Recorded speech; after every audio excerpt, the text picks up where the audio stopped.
আপনি কেন আমাকে এইসব উপহার দিচ্ছেন? আমরা তো কয়েক বছর পরেই আলাদা হয়ে যাব। আহনাফ ভাবেনি অদিতি এই মুহূর্তে এসেও আলাদা হওয়ার কথা বলবে। প্রচন্ড রাগ উঠল আহনাফের অদিতির উপর। আহনাফ কোনো উত্তর না দিয়ে বিছানা থেকে নেমে বালিশ হাতে নিয়ে ডিভানে শুয়ে পড়ল। অদিতি নিশ্চুপ হয়ে তাকিয়ে রইল আহনাফের দিকে। মনে মনে এখন কেন রাগ লাগছে আপনার? এক সময় আপনি নিজেই তো আলাদা হতে চেয়েছেন। অদিতি লকেটের বক্সটি ড্রয়ারে রেখে দিয়ে শুয়ে পড়ল। অদিতি আর ডাকলো না আহনাফকে, মানানোর চেষ্টাও করলো না।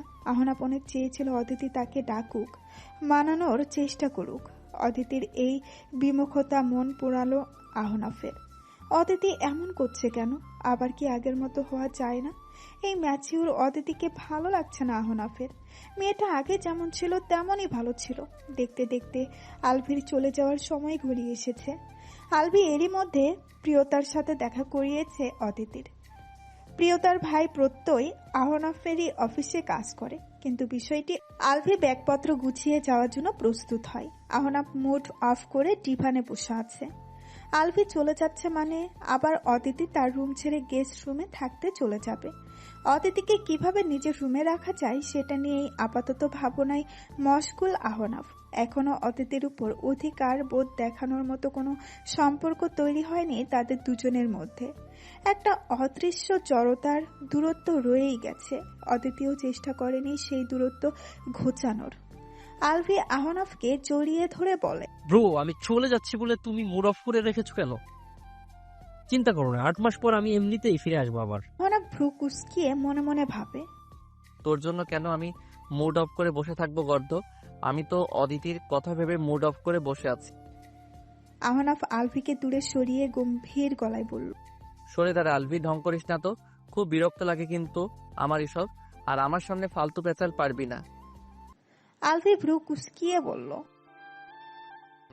আহনাফ ব্রো, তুমি যে কখনোই মিষ্টি কথা বলবে না সেটা তো আমি জানি। আলভি এবার অদিতির দিকে চেয়ে দুরন্ত হাসি দিয়ে বলল, মিষ্টি ভাবি, ভাইয়াকে মিষ্টি মিষ্টি কথা কিভাবে বলতে হয় সেটা একটু শিখিয়ে দাও, বুঝলে? আর তোমার পরীক্ষার জন্য শুভকামনা রইল। ওর নাম অদিতি, মিষ্টি না। তোকে না করেছি আমার স্ত্রীকে কোনো নিকনেম দিবি না। উপস, ভুলে গিয়েছিলাম আমি। So sorry bro. আলভি আরো কিছুক্ষণ কথা বলে সবার কাছ থেকে বিদায় নিয়ে চলে যায়। আলভির সাথে এয়ারপোর্ট পর্যন্ত গিয়েছিল আহনাফ। রাত 11টার দিকে আলভির ফ্লাইট। আলভিকে বিদায় জানিয়ে বাড়ি ফিরে আসতে আসতে প্রায় 12টা বেজে যায় আহনাফের। রুমের ভেতরে প্রবেশ করতেই বুকের ভেতরটা শূন্যতায় খা খা করে ওঠে আহনাফের। অদিতি নেই কোথাও, চলে গিয়েছে আবার গেস্ট রুমে। আহনাফকে ভীষণ অভিমান হলো আজ। সে কি বলেছে আলভি যাওয়ার পর অদিতি আর তার রুমে থাকতে পারবে না? তীব্র অভিমানে হাই হুতাশ করতে থাকে আহনাফ।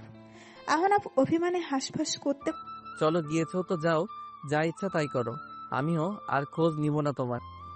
আহনাফ রাগে অভিমানে কটমট করে ল্যাপটপ হাতে নিয়ে ডিভানে বসে পড়ে। তখনই হঠাৎ আহনাফের কর্ণকুহুরে অদিতির কান্না জড়িত কণ্ঠস্বর ভেসে আসে। আহনাফের হৃদয়টা অদ্ভুত যন্ত্রণায় ধক করে ওঠে। আহনাফ হুড়মুড় করে গেস্ট রুমের সামনে এসে থমকে দাঁড়ায়। অদিতি মেঝেতে বসে ফুপিয়ে ফুপিয়ে কান্না করছে। আহনাফের বুকের ভেতরটা অস্থিরতায় ছটফট করে ওঠে। তার অদিতি কান্না করছে, কষ্ট পাচ্ছে। অন্তঃকরণে সূক্ষ্ম এক অনুভূতির সৃষ্টি হয় আহনাফের। আহনাফ নিজের আবেগ আর ধরে রাখতে পারে না। দৌড়ে ছুটে এসে অদিতিকে নিজের বুকের মধ্যেখানে নিয়ে এসে মাথায় হাত বুলিয়ে অস্থির, কি হয়েছে অদিতি? তো তুমি কান্না করছো কেন? কি হয়েছে আমাকে বলো। আমি আছি না। ভয় পাচ্ছ তুমি একা থাকতে? চলো রুমে চলো, একা থাকতে হবে না তোমায়। অদিতি আহনাফের বুক থেকে মুখ তুলে অশ্রুসিক্ত টলমল চোখে কান্না জড়িত কণ্ঠে বলে, বাবা মারা গেছেন। ভাইয়া হসপিটাল থেকে ফোন করে তাড়াতাড়ি যেতে বলেছেন। বাবা আর অদিতি আম্মু বলে ডাক দিবেন না, আর বাবার কণ্ঠস্বর শুনতে পাবো না আমি। কথাগুলো বলতে বলতে ডুকরে কেঁদে উঠল অদিতি। আহনাফ ক্ষণিকের জন্য বাকরুদ্ধ হয়ে গেল। কি বলে অদিতিকে সান্ত্বনা দিবে জানা নেই আহনাফের। আহনাফ আগলে নিল তার অদিতিকে নিজের প্রশস্ত বাহুডোরে। অদিতির চোখের কার্নিশ বেয়ে গড়িয়ে পড়া তপ্ত নোনা জলগুলো তীরের মতো বিঁধল আহনাফের হৃদয়ে। আহনাফ আজ উপলব্ধি করতে পারল তার মন তার পছন্দের বিপরীত স্রোতে প্রবাহিত হয়ে সর্বনাশ করে ফেলেছে। সেই আনস্মার্ট ভীতু টাইপের মেয়ে অদিতির বাবা মারা যাওয়ার পর প্রায় 1 বছর পার হয়ে গিয়েছে। এই 1 বছরে অদিতির প্রাণবন্ত মুখশ্রী কেমন যেন ফ্যাকাশে হয়ে গেছে। চোখ দুটো প্রায় সময় বিমর্ষ হয়ে থাকে তার। মনে হয় রাত জেগে কান্নাকাটি করে। আহনাব সেই দিনের পর থেকে মনে মনে সিদ্ধান্ত নিয়েছে অদিতিকে সে আর ছাড়বে না, সারা জীবন আগলে রাখবে। তবুও অদিতির সাথে আহনাবের সম্পর্ক স্বাভাবিক হয়নি, বরং আরো বিগড়ে গেছে বিভিন্ন কারণে। এখনো আলাদা রুমেই থাকে তারা। এরই মধ্যে অদিতির এইচএসসি পরীক্ষা শেষ হয়েছে। বাবা মারা যাওয়ার পর দুশ্চিন্তা ও মানসিক কষ্টের মাঝেই পরীক্ষার প্রিপারেশন নিতে হয়েছিল অদিতিকে।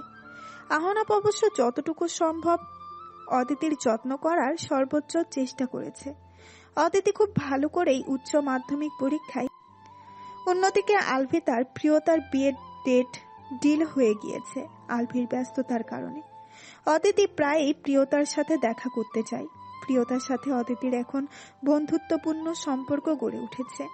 তবে অদিতি এখন আর খুব বেশি প্রয়োজন না হলে আহনাফের রুমের সামনে ঘেঁষে না। উল্টো আহনাফি বিভিন্ন ছুতোই অদিতির সাথে কথা বলার জন্য গেস্ট রুমে চলে যায়।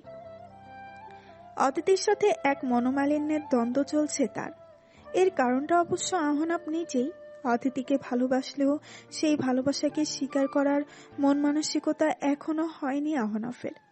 অদিতিকে আহনাব ছাড়তে পারবে না কখনোই। অদিতিকে এখন তার লাগবেই, কিন্তু আপাতত নিজের অনুভূতিকে, নিজের প্রেস্টিজকে সবসময় উচ্চ গুরুত্ব দিয়েছে আহনাফ। আর আহনাফ জানে অদিতিকে সবার সামনে নিজের স্ত্রী হিসেবে ইন্ট্রোডিউস করার সাথে সাথেই শুরু হয়ে যাবে তাকে আর অদিতিকে ঘিরে একের পর এক রমরমা নিউজ। অদিতিকে এখনো কোনো প্রশ্ন করা হলে সে সঠিকভাবে তার উত্তর দিতে পারে না, জড়তা আর ভয়ে আমতা আমতা করতে থাকে। এগুলো দেখলে সবাই কানাঘুষা শুরু করে দিবে অদিতিকে নিয়ে। বলবে দেশের নামকরা বিজনেসম্যান আহনাব ওয়াহিদ বিয়ে করেছে একটা আনস্মার্ট আনকালচার্ড মেয়েকে। আহনাব এসব শুনতে রাজি নয়, তাই বাহিরের দুনিয়ার সামনে আপাতত অদিতিকে নিজের স্ত্রী হিসেবে পরিচয় করিয়ে দিতে পারবে না আহনাব। একজন টপ বিজনেসম্যান হিসেবে আহনাফের একটা প্রেস্টিজের ব্যাপার আছে। অদিতি পড়াশোনা করুক, স্মার্ট হোক, কমিউনিকেশন স্কিল শিখুক আগে, তারপরেই সে অদিতিকে সবার সামনে নিজের স্ত্রী হিসেবে পরিচয় করাবে। তার আগে ভাষায় বলেছিল অদিতিকে, এর ভেতরে আমি তোমাকে সম্পূর্ণ স্ত্রীর মর্যাদা আর অধিকার দিব অদিতি, কিন্তু নিজেদের বিয়ের অ্যানাউন্সমেন্ট বাহিরের সবার সামনে এখন আমি করতে পারবো না। তোমাকে আমি অস্বীকার করব না কখনো, কিন্তু সবার সামনে স্বীকার করে নিতে সেদিন অদিতির আত্মসম্মানে তীব্র আঘাত লেগেছিল। মন ভেঙে টুকরো টুকরো হয়ে গেছিল। অদিতির ছলছল চোখে আহনাফের দিকে চেয়ে বলেছিল, আপনার এই অল্প স্বল্প স্বীকৃতির কোনো প্রয়োজন আমার নেই। আমি চলে যাব এই অসঙ্গতিপূর্ণ সম্পর্ক ছেড়ে। আহনাফ অদিতিকে বুকে জড়িয়ে ধরে বলেছিল, এমন কেন বলছো তুমি? আমি তো ঠকাচ্ছি না তোমায়, আমি তো তোমারই থাকবো। শুধুমাত্র তোমাকে আমি এখন কারোর সামনে স্ত্রী হিসেবে পরিচয় দিতে পারবো না। আমার অফিসিয়াল কোনো পার্টি কিংবা ইভেন্টে স্ত্রী হিসেবে নিয়ে যেতে। অদিতি রাগে অভিমানে কান্না করতে করতে আহনাবকে ধাক্কা দিয়ে নিজের থেকে ছাড়িয়ে গেস্ট রুমে গিয়ে দরজা নক করে দিয়েছিল। আহনাব অনেক মানানোর চেষ্টা করেছিল অদিতিকে, কিন্তু অদিতি তার কোনো কথা শোনেনি। এরপর থেকেই আহনাফের সাথে তার দূরত্ব আরো বেড়েছে। অদিতি এখন অপেক্ষা করে আহনাফকে। তার কাছে নিজের স্ত্রীকে ভালোবাসার থেকে তার প্রেস্টিজ বেশি গুরুত্বপূর্ণ। সেই পুরুষের কাছে নিজেকে বিলিয়ে দিবে, এই বিষয়টি নিয়েই মূলত দ্বন্দ্ব চলছে আহনাফ আর অদিতির মধ্যে। অদিতি অভিমানে অনেকবার চলে যেতে চেয়েছে আহনাফের বাড়ি থেকে, কিন্তু আহনাফ অদিতিকে খুঁজে আবার ফেরত নিয়ে এসেছে। আহনাফের ভেতরে এক ধরনের অপরাধ বোধ কাজ করে সবসময়। অদিতির প্রতি তার সুপ্ত ভালোবাসার অনুভূতিকে উপেক্ষা করতে পারে না সে। অদিতিকে সেজন্য বাসায় সর্বোচ্চ গুরুত্ব দেওয়ার চেষ্টা করে আহনাফ। অদিতির জন্য নামি দামি গিফট, শাড়ি, জুয়েলারি কিনে আনে আহনাফ, কিন্তু অদিতির রাগে অভিমানে সেগুলো কখনো। অদিতিকে নিজের রুমেও ফিরে আসার জন্য বারবার অনুরোধ করেছিল আহনাফ, কিন্তু অদিতি আসেনি। অনেক সময় সে নিজেই গেস্ট রুমে অদিতির নিকট্য পাওয়ার জন্য ছুটে গিয়েছে। আহনাফ এই 1 বছর অনেকবার অদিতিকে স্ত্রী হিসেবে ভালোবেসে নিজের কাছে টেনে নিতে চেয়েছে, কিন্তু অদিতি আত্ম অভিমানে আহনাফকে নিজের কাছে ঘেঁষতে দেয়নি। অদিতির সাথে যখনই ইন্টিমেট হতে চেয়েছে আহনাফ, তখনই অদিতি কাটা কাটা প্রশ্নের তীর ছুড়ে দিয়েছে। যেই মেয়েকে সবার সামনে স্ত্রী হিসেবে পরিচয় দিতে বিভ্রান্ত বোধ হয় আপনার, বাসায় ফিরে সেই মেয়ের কাছে শান্তি পাওয়ার জন্য ছুটে আসেন কেন? আমি না আনস্মার্ট, আনকালচার্ড, ভীতু টাইপের মেয়ে? তাহলে এখন আবার আমাকেই চাই কেন আপনি? অদিতির কাটা কাটা প্রশ্নগুলো আহনাফের হৃদয়কে ক্ষত বিক্ষত করেছে বারবার। আহনাফ অপরাধীর ন্যায় বলেছে, আমি তো তোমাকে সবার সামনে স্ত্রী হিসেবে স্বীকৃতি দিব অদিতি। আমি তো বলিনি আমি তোমাকে আর কখনোই স্ত্রী হিসেবে পরিচয় করাবো না, কিন্তু সবার সামনে তোমাকে পরিচয় দেওয়ার সাথে সাথেই তোমাকে অনেক ধরনের প্রশ্ন করা হবে। কোনো ইভেন্ট কিংবা পার্টিতে তোমাকে আমার স্ত্রী হিসেবে নিয়ে যেতে হলে তোমাকে সেখানে কনফিডেন্টলি কথা বলতে হবে, যেগুলো তুমি আমার ব্যক্তিগতভাবে। এখন এসব বিষয় নিয়ে কোনো সমস্যা না থাকলেও আমি চাই না আমার স্ত্রীকে মানুষ আনস্মার্ট, আনকালচার্ড ভাবুক।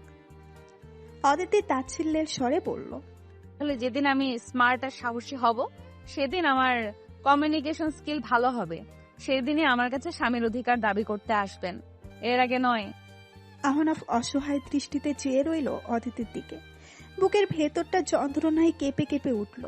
আহনাফ মলিন মুখে গেস্ট রুম থেকে বের হয়ে যাওয়ার জন্য পা বাড়াতেই অদিতি গম্ভীর স্বরে বলল, একদিন আপনি নিজে থেকে আপনার জড়তা, অস্বস্তি আর প্রেস্টিজ সব কিছু ভুলে পুরো দুনিয়ার সামনে চিৎকার করে আমাকে নিজের স্ত্রী হিসেবে স্বীকার করবেন, আহনাফ ওয়াহিদ। কিন্তু ততদিনে অনেক দেরি হয়ে যাবে, তখন আপনি অদিতিকে আর কোথাও খুঁজে পাবেন না, দেখে নিন। আহনাফ অস্থির হয়ে অদিতির দুগালে আলতো করে স্পর্শ করে বলল, এভাবে বলো না অদিতি, তোমাকে আমি কোথাও হারিয়ে যেতে দিব না। তুমি সবসময় আহনাপের থাকবে। আমি তো বলেছি তোমাকে সবার সামনে স্ত্রী হিসেবে পরিচয় করাবো আমি, কিন্তু এই মুহূর্তে না। একটু আমার দিকটা বোঝার চেষ্টা করো প্লিজ। তোমার সব চাহিদা আমি পূরণ করব। তুমি যা চাইবে তাই এনে দেব আমি। তোমাকে আমার স্ত্রী হওয়ার সমস্ত অধিকার আমি। সব অধিকার দিবেন অথচ দুনিয়ার মানুষের সামনে স্ত্রী হিসেবে পরিচয় দিতে পারবেন না। আমার ভালো লাগা খারাপ লাগার কোনো মূল্য নেই আপনার কাছে। আপনার কাছে তো শুধু আপনার প্রেস্টিজ বড়। তাহলে আমাকে ছেড়ে এমন কোনো মেয়েকেই বিয়ে করুন যাকে সবার সামনে গর্ব করে পরিচয় করে। তোমাকে ছাড়া অন্য কারো কথা ভাবতে পারবো না আমি অদিতি। আমি তোমাকে। আহনাফ কথা সম্পূর্ণ না করে থেমে গেল এক অবাক্ত জড়তার কারণে। অদিতিও আহনাফের মুখ থেকে ভালোবাসির শব্দটি শোনার আগ্রহ দেখালো না। তার এরকম ঠুনকো ভালোবাসার কোনো প্রয়োজন নেই। অদিতি গম্ভীর গলায় বলল, আমার কাছে আর আসবেন না আপনি। এখন থেকে আর আপনাকে স্বামী হিসেবে মানি না আমি। আমার রুম থেকে বেরিয়ে যান। গেস্ট রুমের দরজার দিকে মলিন চোখে চেয়ে আহনাফ আগের ঘটনাগুলো মনে করছিল। এখন আর অদিতি আহনাফের কোনো ব্যাপারে মাথা ঘামায় না। আহনাফ যাতে যখন তখন গেস্ট রুমে প্রবেশ করতে না পারে সেই জন্য দরজা নক করে রাখে অদিতি। আজও অদিতি দরজা আটকিয়ে রেখেছে যাতে আহনাফ তার কাছে আসতে না পারে। আহনাফ গেস্ট রুমের দরজা নক করে অনেকক্ষণ অদিতিকে রিকোয়েস্ট করেছে দরজা খুলে দেওয়ার জন্য, কিন্তু অদিতি দরজা খোলেনি। আহনাফও দরজার সামনেই বসে। তুমি দরজা না খুললে আমি সারা রাত এখানেই বসে থাকবো। আজমেরি ওয়াহিদ নিজের ছেলে আর ছেলের বউয়ের এসব কাণ্ড কারখানা দেখে হাসবে নাকি কাঁদবে বুঝতে পারছে না। এই 1 বছরে বাড়িতে এসব ঘটনাই ঘটে চলেছে। তাদের মধ্যকার মনোমালিন্য যে কবে শেষ হবে। আজমেরি ওয়াহিদ এক চাপা দীর্ঘশ্বাস ফেলে চলে গেলেন নিজের রুমে। আহনাফ সারা রাত গেস্ট রুমের দরজার বাইরে বসে রয়েছিল এক পলক অদিতিকে দেখার জন্য। অপেক্ষা করতে করতে এক পর্যায়ে সেখানেই ঘুমিয়ে পড়েছে আহনাফ। সকালে ঘুম ভাঙার পরেও অনেকক্ষণ অদিতিকে ডেকেছে সে। অদিতি সাড়া না দেওয়ায় আহনাফ বাধ্য হয়ে নিজের ঘরে চলে যায়। আহনাফ উদাসীন হয়ে অফিসে যাওয়ার জন্য তৈরি হতে থাকে। যাওয়ার আগে গেস্ট রুমের দিকে অনেকক্ষণ অসহায় দৃষ্টিতে তাকিয়ে থেকেছে সে। অদিতির বিমুখতায় হৃদয় পুড়েছে আহনাফের, সাথে নিজের উপর প্রচন্ড রাগও উঠেছে তার। কেন সে গ্রহণ করতে পারছে না সবার সামনে অদিতিকে? হোক না সে আনস্মার্ট, কি হৃদয়ে জায়গা দিয়ে ফেলেছে সে। কবে কাটবে তার এই জড়তা, এই অস্বস্তি? অদিতি ভাবলেশহীন হয়ে বিছানায় হেলান দিয়ে বসে আছে। ধীরে ধীরে ডিপ্রেশনে চলে যাচ্ছে অদিতি। নিজের আশেপাশের প্রত্যেকটি মানুষের উপর এক আকাশ পরিমাণ অভিমান এসে ভর করেছে অদিতির মনে। আহনাফের যত্নগুলো আদিক্ষেতা ছাড়া আর কিছুই মনে হয় না অদিতির। বাবার বাসায়ও ফিরে যেতে পারে না সে, মা আর ভাবির জন্য। কত করে অদিতি বলেছে আহনাফের সাথে সে থাকতে চায় না। আহনাফ তাকে নিয়ে বিব্রত বোধ করে সবার সামনে, কিন্তু তার মা আর ভাবি একই কথা অদিতিকে, ধৈর্য ধর, সহ্য করে নে। আর কত সহ্য করবে সে? কেন সহ্য করবে? একদিন সাহস করে চলেও গিয়েছিল অদিতি। যাওয়ার কোনো জায়গা না থাকায় সারা রাস্তায় এদিক সেদিক ঘুরে বেরিয়েছে, কিন্তু আহনাফ আবার খুঁজে অদিতি সিদ্ধান্ত নিয়েছে আহনাফ তাকে ডিভোর্স না দিলেও সে ঠিকই আহনাফকে ডিভোর্স দিয়ে দিবে। বিভিন্ন জায়গায় পার্ট টাইম জব খোঁজার চেষ্টা করছে অদিতি, কিন্তু ভাগ্য সায় দিচ্ছে না। আহনাফের জন্য কিনে আনা দামি দামি শাড়ি গহনাগুলোর দিকে তাচ্ছিল্যের নজরে চেয়ে থাকে অদিতি। এত দামি দামি জিনিসপত্র পেয়েই কি লাভ যদি স্বীকৃতিই না পায়? আহনাফ মাত্র মিটিং শেষে নিজের কেবিনে এসে বসেছে। অদিতিকে ইতিমধ্যে 3 থেকে 4 বার কল করেছে আহনাফ, কিন্তু অদিতি তার কোনো কল রিসিভ করেনি। হৃদয় শূন্যতায় খা খা করছে আহনাফের, আর পাচ্ছে না সে নিজেও ওইভাবে থাকতে।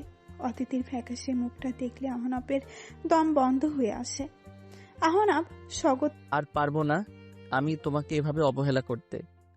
যে যাই বলুক সবার সামনে এইবার আমি নিজের স্ত্রী হিসেবে তোমাকে স্বীকার করে নিব অদিতি।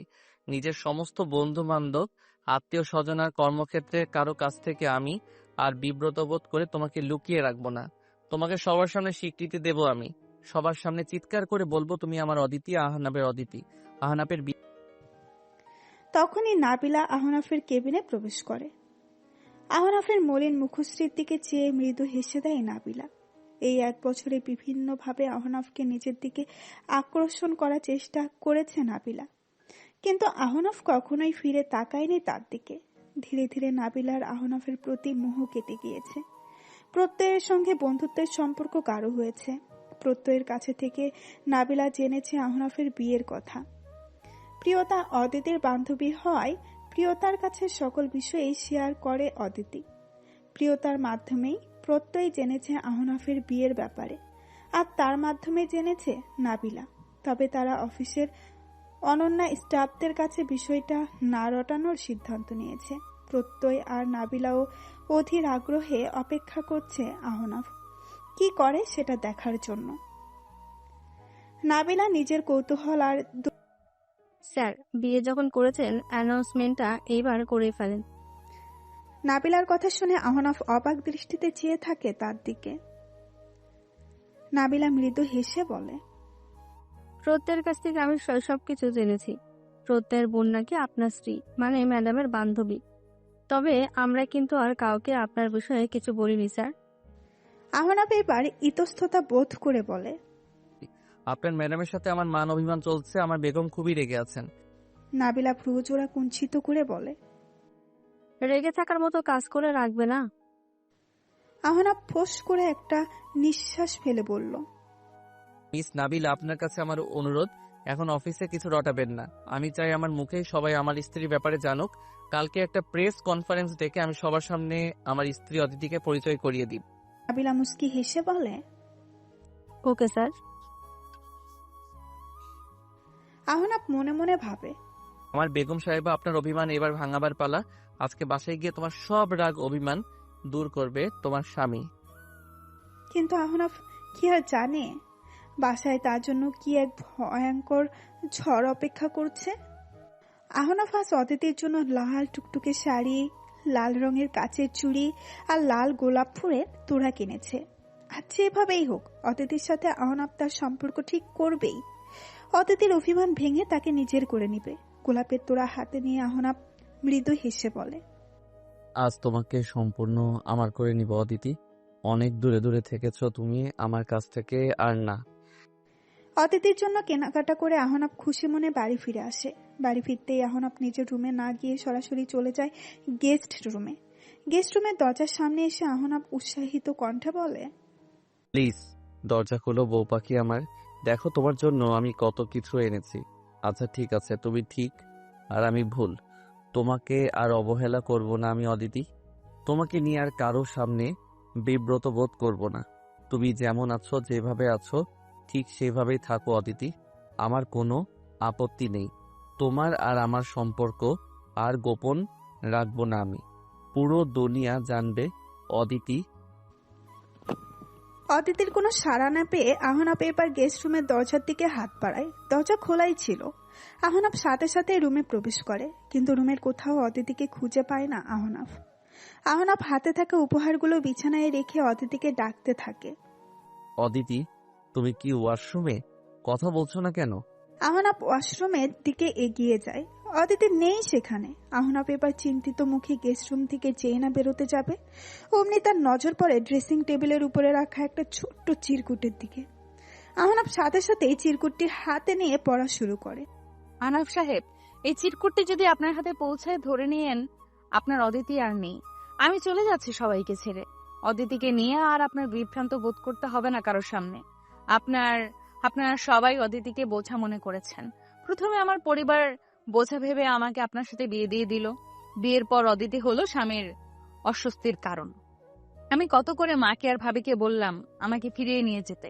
তারা আমাকে আপনার এই অবহেলাই সহ্য করতে বলল। আর কত আমি সহ্য করব আহনাফ সাহেব? আমি যদি কোনোদিন আপনার মনের মতো স্মার্ট হতে না পারি, তাহলে কি আপনি কোনোদিন আমাকে স্ত্রী হিসেবে স্বীকার করবেন না? আপনাকে আর আমার দায়িত্ব নিতে হবে না আহনাফ সাহেব। অদিতি নামক বোঝা আর কাউকে বিরক্ত করবে না। আমার তো আর যাওয়ার কোনো জায়গা নেই, তাই আমি এমন এক জায়গায় হারিয়ে যাব যেখান থেকে আর কোনোদিন আমাকে খুঁজে বের করা আপনার পক্ষে সম্ভব হবে না। অদিতি আপনার জীবন থেকে আজ চিরতরে হারিয়ে যাবে আহনাফ সাহেব। অদিতি শেষ করে দেবে নিজেকে। আপনি আজ থেকে দায়িত্ববোধের শিকল থেকে সম্পূর্ণ মুক্ত। ইতি, আপনার অদিতি। অদিতির রেখে যাওয়া চিরকুটটি পড়ে আহনাফের আত্মায় পানি শুকিয়ে গেল। আতঙ্কে বুকের ভেতরে ধড়পড় শুরু হলো। আহনাফ চিৎকার করে বলল, না না না অদিতি, না, তুমি এই কাজ করতে পারো না। এটা তুমি কি করলে বোকামে? না না, কিছু হবে না। তোমার কিছু হতে দেব না আমি। তুমি আমাকে ছেড়ে কোথাও যেতে পারো।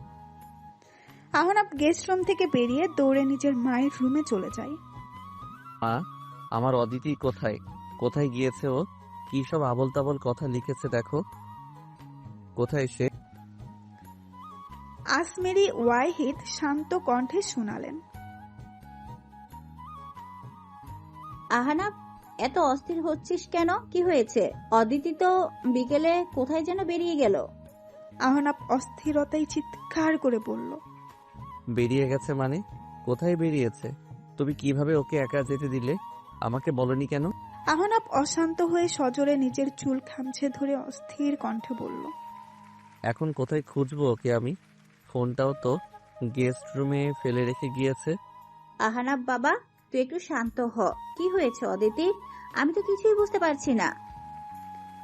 আহনাফ চিরকুটটি তার মায়ের হাতে ধরিয়ে দিয়ে এক প্রকার দুধ দিয়ে বেরিয়ে যায় বাসা থেকে। চড়ে চড়ে নিঃশ্বাস ফেলতে থাকে আহনাফ। বুকের ভেতরে যেন উথাল পাথাল শুরু হয়েছে আহনাফের। মাত্রারিক্ত উদ্যোগে চোখে দুটো ঝাপসা হয়ে আসছে আহনাফের। ড্রাইভ করতে করতেই আহনাফ অস্থির কণ্ঠে বলতে থাকে, প্লিজ কোনো পাগলামি করো না অদিতি। আর কোনোদিন তোমায় আমি অবহেলা করব না। তোমার কিছু হলে শেষ হয়ে যাব আমি। নিজেকে আর কোনোদিন আমি ক্ষমা করতে পারবো না। আমার জীবন হয়ে গেছে অদিতি। এত বড় শাস্তি আমাকে দিও না অদিতি, প্লিজ। আহনাফ পাগলের মতো এদিক সেদিক অদিতিকে খুঁজে বেড়াতে থাকে, কিন্তু কোথাও খুঁজে পায় না আহনাফ তার অদিতিকে। অস্থিরতায় দম বন্ধ হয়ে যাওয়ার মতো অবস্থা হয় আহনাফের। এদিকে অদিতির রেখে যাওয়া চিরকুটটার কথা শুনে কেঁদে কেটে নাজেহাল অবস্থা অদিতির মা আমিনা বেগমের। আহনাফ অদিতিদের বাসায় যেতেই আহনাফের শার্টের কলার চেপে আমিনা বেগম আহাজারি করে বলতে লাগলেন, আমার মেয়েটার সাথে তুমি নিশ্চয়ই খারাপ আচরণ করেছো, না হলে আমার মেয়েটা এমন সিদ্ধান্ত কেন নিল? কত অনুরোধ করে আমার কাছে ফিরে আসতে চাইলো মেয়েটা, আমি আসতে দিলাম না। সব দোষ আমার। আমার ফুলের মতো মেয়েটা, ওকে আমার সেদিনই ফিরিয়ে আনা উচিত ছিল। আহনাফ অসহায় দৃষ্টিতে চেয়ে বলল, কিচ্ছু হবে না আমার অদিতির। ওকে আমি আবার ফিরিয়ে নিয়ে আসবো আমার কাছে। আপনার মেয়ের কিচ্ছু হবে না আন্টি। আমি কথা দিলাম অদিতিকে আমি একেবারে সুস্থ স্বাভাবিক অবস্থায় খুঁজে সেই রাতেই আহনাফ প্রেস কনফারেন্স ডেকে লাইভে এসে নিজের বিয়ের কথা স্বীকার করে বলল, আমি অন্যায় করেছি অদিতি, আমাকে ক্ষমা করে দাও। তুমি যেখানেই আছো ফিরে আসো আমার কাছে প্লিজ। রাগের মাথায় কোনো পাগলামি করো না বউ আমার, আমি তোমাকে ভালোবাসি। সাথে সাথে মিডিয়া জগতে আহনাফ আর অদিতিকে নিয়ে তুলপাল শুরু হয়ে গেল। নিউজ চ্যানেলগুলোতে দেশের টপ বিজনেসম্যান আহনাফ ওয়াহিদের স্ত্রী অদিতির মিসিং হওয়ার খবর ছড়িয়ে পড়ল সাথে সাথে। আহনাফ তাড়াতাড়ি প্রেস কনফারেন্স শেষ করে আবার বেরিয়ে পড়ল অদিতির খোঁজে, কিন্তু না, অদিতির কোনো হদিশ খুঁজে পাওয়া গেল না। এমনকি প্রিয়তার বাসায়ও যায়নি অদিতি। তবুও আহনাফ ঢাকায় ব্যস্ত রাস্তায় খুঁজে চলেছে তার অদিতিকে। আহনাফ জানে না কোথায় খুঁজবে অদিতিকে, তবে আহনাফের হৃদয় তাকে বলছে যে কোনো জায়গায় সে যেখানেই থাক অদিতি ফিরে। রাতের অন্ধকার আস্তে আস্তে কেটে যেতে থাকে। পূর্ব আকাশের প্রথম আলোর রেখা দিতে দেয়। রাতের অন্ধকার আস্তে আস্তে কেটে যেতে থাকে। পূর্ব আকাশে প্রথম আলোর রেখা দেখা দেয়, আর চারপাশে মৃদু শীতল বাতাস বইতে থাকে। পৃথিবী যেন ধীরে ধীরে জেগে ওঠে। পৃথিবীর সমস্ত কণ্ঠে নতুন দিনের আগমন সাড়া দেয়। সারা রাত অদিতিকে পাগলের মতো খুঁজে নিস্তব্ধ নিস্তেজ হয়ে বাসায় ফিরে আসে আহনাফ। আহনাফের নাজেহাল অবস্থা দেখে আহনাফের বাবা আর মা ব্যাকুল হয়ে ছুটে আসেন। অদিতির কোনো খোঁজ পাওয়া গেছে? আহনাফ নিস্তেজ কণ্ঠে বলে। না মা, কোথাও খুঁজে পাইনি আমার অদিতিকে। তখনই আলভি আহনাফদের বাড়িতে প্রবেশ করে। আলভি দেশে ফিরে এসেছে আজ প্রায় কয়েকদিন হলো। 1 মাস পরেই প্রিয়তার সাথে এঙ্গেজমেন্ট হবে আলভির। আলভিকে দেখে আহনাফ অস্থির কণ্ঠে জিজ্ঞাসা করল, তুইও তো অদিতিকে খুঁজতে বেরিয়েছিলি, কোথায় পেয়েছিস ওকে? নো ব্রো, সারা শহরে তন্ন তন্ন করে খুঁজেছি আমি, কিন্তু মিষ্টি ভাবির কোনো হদিস পাচ্ছি না। এতক্ষণে ভাবি সত্যি সত্যি আবার নিজের কোনো ক্ষতি করলো নাকি। আলভি কথা শেষ করতে পারে না, তার আগেই আহনাফ আলভির নাক বরাবর পাঞ্চ মেরে তার মুখ বন্ধ করে দেয়। একদম আজে বাজে কথা বলবি না আলভি, আমার অদিতির কিচ্ছু হবে না। আলভি নিজের নাক চেপে ধরে ক্ষিপ্ত স্বরে বলল, এতই যখন টান তো অবহেলা করছো কেন বলো? তুমি কি ভাবো কিছুই জানি না আমি? সবকিছুই শুনেছি আমি। তোমার জন্যই ভাবি এই কঠিন সিদ্ধান্ত নিয়েছে আজ। আহনাফ আর সহ্য করতে না পেরে নিজের রুমে গিয়ে দরজা বন্ধ করে দেয়। রাগে অস্থিরতায় একের পর এক জিনিসপত্র ভাঙচুর করতে থাকে। যেখানে তার অতিথি নেই সেখানে অন্য কোনো জিনিসেরও দরকার নেই। আজমেরি ওয়াহিদ অনেকক্ষণ আহনাফের রুমের বাহিরে দাঁড়িয়ে তাকে শান্ত করার চেষ্টা করেন। আহনাফ রাগে চিৎকার করে বলে, আমাকে একা থাকতে দাও মা, প্লিজ। ভাঙচুর করতে করতে এক পর্যায়ে ক্লান্ত পরিশ্রান্ত হয়ে মেঝেতে ধপ করে বসে পড়ে আহনাফ। আহনাফের মনে হচ্ছে তার পিণ্ডটা কেউ শক্ত করে খামচে ধরেছে। অদিতির রেখে যাওয়া চিরকুটটা হাতে নিয়ে বুকের বাঁ পাশ শক্ত করে চেপে ধরে সে। তখনই আহনাফের কাছে একটা কল আসে। আহনাফ সাথে সাথেই উতলা হয়ে কল রিসিভ করে। ওপাশ থেকে আহনাফের লোকেরা তাকে বলে, স্যার, নীল রঙের 3 পিস পরা একটা মেয়ের কার অ্যাক্সিডেন্ট হয়েছে কাল রাতে। আপনার স্ত্রীর বয়সী হবে, একটু হসপিটালে এসে চেক করে যান তো। কথাটি শুনে আহনাফের হাত থেকে ধপ করে মোবাইল ফোন পড়ে যায়। হৃদস্পন্দন গতি হারায়, চোখ থেকে গড়িয়ে পড়ে নোনা জল। আহনাফ মেঝে থেকে উঠে হুড়মুড় করে লিভিং রুমে এসে অস্থির কণ্ঠে পুরো ঘটনা বললেই আলভি অবাক হয়ে চোখ ছানা বড়া করে তাকায়।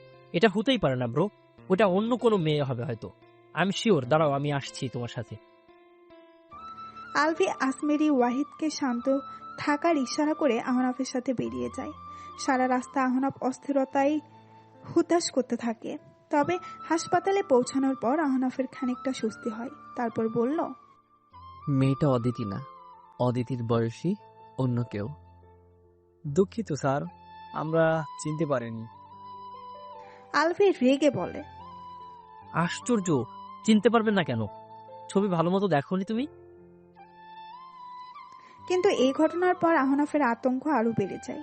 আহনাফ অস্থির হয়ে হাসপাতাল থেকে বের হয়ে গাড়িতে বসতে বসতে বলে, তুই বাসায় চলে যা আলভি, আমি অদিতিকে আবার খুঁজতে বের হব। আলভি কিছুক্ষণ আহনাফের যাওয়ার পানে চেয়ে থাকে। আলভি ফোঁস করে একটা নিঃশ্বাস ফেলে তাকে যেন মেসেজ পাঠায়। তারপর কিছু খাবার কিনে একটি ভাড়া করা ফ্ল্যাটে চলে আসে। আলভি আসতেই প্রিয়তা হাসি মুখে আলভির দিকে এগিয়ে যায়। প্রিয়তাকে দেখে আলভি দুষ্টু হাসি দিয়ে আরে আহনাফের তো নাজেহাল অবস্থা হয়ে গেছে। প্রিয়তা ভ্রু কুঁচকিয়ে বলে, ঠিক আছে, অবহেলা করে আগে মনে ছিল না, বুঝুক এবার। তবু আমার না আহনাফ ব্রোয়ের জন্য মায়া লাগছে রে, বেচারা ভাই আমার। আর তুমি তো দেখছি আলাদা একেবারে গদগদ হয়ে গিয়েছো। তা গদগদ হব না, যতই হোক বড় ভাই আমার। আর ভাবি কোথায়? মিষ্টি ভাবি, তাড়াতাড়ি নিচে এসো। আলভির ডাক শুনে অদিতি সিঁড়ি বেয়ে তাড়াহুড়া করে নিচে নেমে এসে শোনালেন। উনি এখন কি করছেন, কেমন আছেন? প্রিয়তা অদিতিকে হালকা ধাক্কা মেরে বলে, তোমার উনিকে আরেকটু নাকানি চুবানো খাওয়ানো বাকি আছে, বুঝলে? আলভি ডিভানে গা এলিয়ে দিয়ে বলল, ভাবি ভাইয়ার চেহারাটা যদি একবার দেখতে, পুরাই দেবদাস হয়ে গেছে একদিনে। তবে যেই দিন ভাইয়া জানবে তাকে শিক্ষা দেওয়ার জন্য আমরা তোমাকে লুকিয়ে রেখেছি, তখন ভাইয়া আমার যা অবস্থা নাজেহাল করে দিবে, আমি তো এই টেনশনে আছি। প্রিয়তা কাট কাট কণ্ঠে বলল, ঠিক আছে, এত কিউট একটা ওয়াইফ থাকে, তাকে নিয়ে রেখে বিব্রত বোধ করে তোমার বড় বড় হানাফ ভাইয়ের এই শিক্ষা সারা জীবন থাকবে। তখনই আলভির ফোনে আসমেরি ওয়াহিদের ফোন আসে। আলভি কল রিসিভ করতেই উপাস থেকে আসমেরি ওয়াহিদ উৎকণ্ঠা নিয়ে বলে, আলভি, অদিতি ঠিক আছে না? হ্যাঁ মামি, ভাবি একদম ঠিক আছে। ওটা অন্য কোনো মেয়ে ছিল হয়তো, তারা চিনতে ভুল করেছে। আসমেরি ওয়াহিদ স্বস্তির নিঃশ্বাস ফেলে বললেন, আমি তো ভয় পেয়ে গিয়েছিলাম। ছেলেটার মুখটা দেখেছিস কেমন হয়ে গিয়েছে? ওর সামনে আর মিথ্যে নাটক করতে পারছি না আমি আলভি। এইবার বলে দে সত্যিটা। এখন না মামি, ব্রো আর একটু উতলা হোক তারপর। তুই শুধরাবি না দুষ্ট ছেলে। এবার অদিতিকে একটু ফোনটা দে, আমি কথা বলতে চাই ওর সাথে। আলভি অদিতির দিকে চেয়ে দুষ্টু হাসি দিয়ে ফোন এগিয়ে দেয়। আহনাফ আর অদিতির মধ্যকারে মনোমালিন্য প্রায় 1 বছর ধরে চলছিল। আসমেরি ওয়াহিদ অনেকবার আহনাফকে বলেছে অদিতিকে এভাবে লুকিয়ে না রাখতে, কিন্তু আহনাফ জড়তার কারণে অদিতিকে নিজের স্ত্রী হিসেবে পরিচয় দিতে পারেনি। এমনকি আহনাফের বাসায় একদিন বিদেশ থেকে ক্লায়েন্টরা আসলে অদিতি ভুলবশত তাদের চোখের সামনে পড়ে যায়। আহনাফের কাছে তারা মেয়েটির পরিচয় জানতে চাইলে আহনাফ ইতস্ততা বোধ করে আমাদের বাসার পেইং গেস্ট। সেই দিনই অদিতি রাগে অভিমানে চলে গিয়েছিল, কিন্তু আহনাফ অদিতিকে খুঁজে আবার বাসায় ফিরিয়ে নিয়ে এসেছে। হাঁটু গেড়ে বসে অদিতির কাছে মাপও চেয়েছে, কিন্তু অদিতি ক্ষমা করতে পারেনি আহনাফকে। এরপর থেকেই অদিতির সাথে আহনাফের সম্পর্কের মারাত্মক অবনতি ঘটেছে। আহনাফের এই আচরণে আসমেরি ওয়াহিদ আর আহনাফের বাবা আশরাফ ওয়াহিদ ও রেগেছিলেন আহনাফের উপর। অদিতিও এরপর থেকে আহনাফকে উপেক্ষা করা শুরু করেছে। প্রিয়তার কাছে অদিতি প্রায় এসব বিষয় শেয়ার করত। এরই মধ্যে আলভিও দেশে ফিরে আসে। আলভি দেশে ফিরে আসলেই প্রিয়তার কাছ থেকে এসব ঘটনা শুনে খুবই শকড হয়। যদিও 1 বছর আগেই আলভি বুঝেছিল অদিতি আর আহনাফের মধ্যকার সম্পর্ক ভালো নয়, কিন্তু সে বিষয়টা বুঝেও না বোঝার ভান করে বলেছে। তবে প্রিয়তার কাছে থেকে এসব ঘটনা শুনে আলভিরাও আহনাফের উপর প্রচন্ড। অদিতির প্রতি আলভির সবসময় একটা মায়া কাজ করে। এই আলভি তার প্রিয়তা মিলে এই প্ল্যান বানায় আহনাফকে শায়েস্তা করার জন্য। আসমেরি ওয়াহিদ প্রথমে এসব রাজি না হলেও এক পর্যায়ে অদিতির মুখের দিকে চেয়ে রাজি হয়ে যান। তবে বেশি বাড়াবাড়ি করতে নিষেধ করেন তিনি। আলভি উৎসাহিত কণ্ঠে আসমেরি ওয়াহিদকে জড়িয়ে ধরে বলেছিল, নো টেনশন মামি, ব্রোকে একটু শক না দিলে ব্রো সোজা হবে না। ব্রোয়ের এক্সপ্রেশনটা দেখার জন্যই। আলভি আসমেরি ওয়াহিদের কাছ থেকে পারমিশন নিয়ে অদিতিকে একটি ভাড়া করা ডুপ্লেক্স ফ্ল্যাটে নিয়ে আসে আহনাফের কাছ থেকে লুকিয়ে রাখার জন্য। প্রিয়তাও অদিতির সাথে এখানেই থাকবে।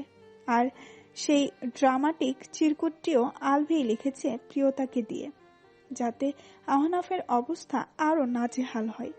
অদিতিও তাদের এসব কাজে আর মানা করেনি। আহনাফের উপর প্রচন্ড অভিমান অদিতির। অনেক কষ্ট দিয়েছে আহনাফ অদিতিকে, সবসময় নিজের প্রেস্টিজকে গুরুত্ব দিয়েছে সে।